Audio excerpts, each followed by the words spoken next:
সম্মানিত দর্শক শ্রোতা, আপনারা দেখতে পাচ্ছেন লাগাতার অবস্থান কর্মসূচির আজ ১৯তম দিন এবং মাহে রমজানের প্রথম দিন।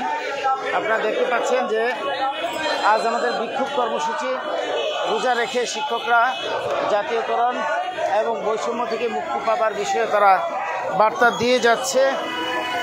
আপনারা দেখতে পাচ্ছেন নারী নেত্রীরা সামনে আছে, পিছনে শিক্ষকরা আছে, এইভাবে এগিয়ে যাচ্ছে। আপনারা দেখতে পাচ্ছেন সরকারের কাছ থেকে সুস্পষ্ট লিখিত প্রজ্ঞাপন না পাওয়া পর্যন্ত আমাদের এই কর্মসূচি চলছে এবং চলবে।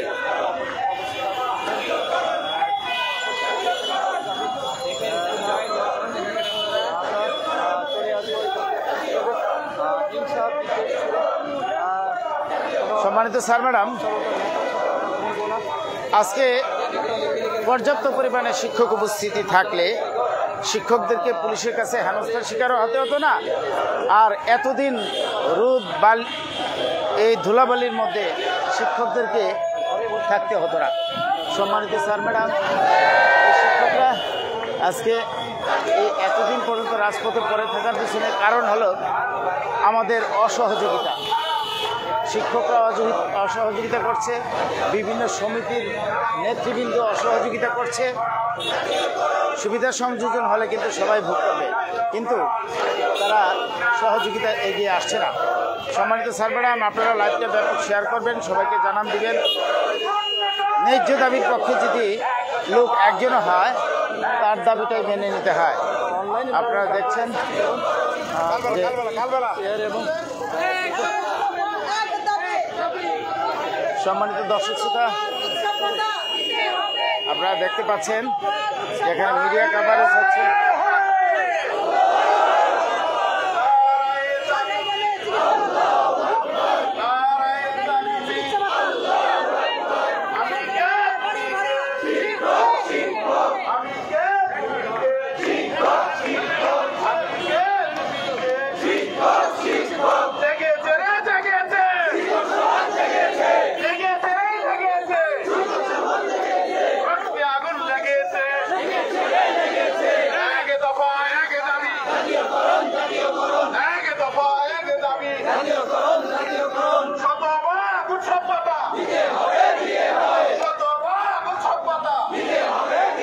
সম্মানিত দর্শক শ্রোতা, আপনারা জানেন যে আমাদের বৈষম্য অনেক।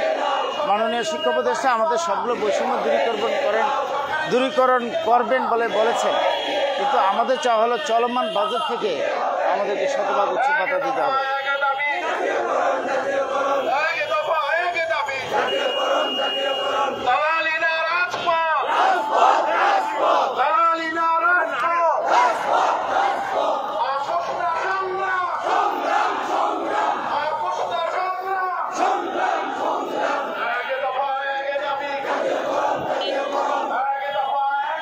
যান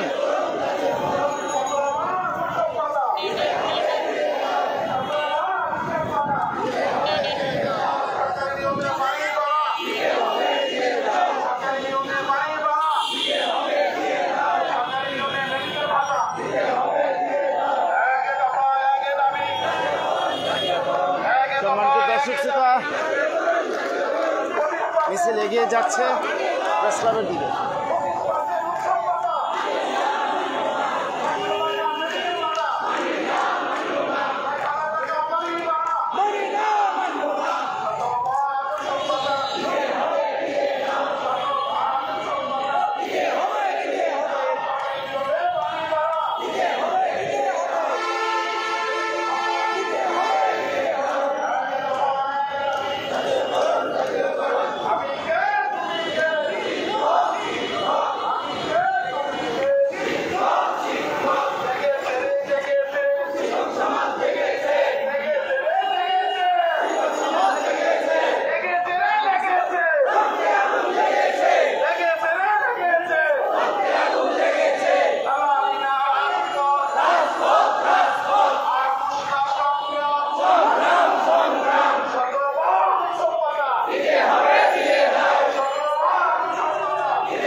যান যান যান ঠ্যাং হয়ে গেলে বাড়বে।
এটা ছোট করেন, ছোট করে এইভাবে হাঁটেন।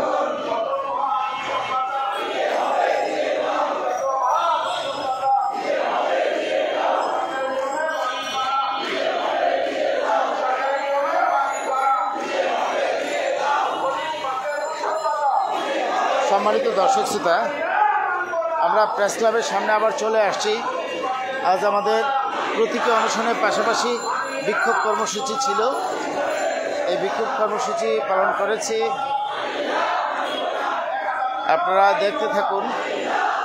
এবং আমাদের বার্তা কিন্তু একবারে স্পষ্ট, সুস্পষ্ট ঘোষণা না আসা পর্যন্ত আমরা রাজপথ ছাড়ছি না।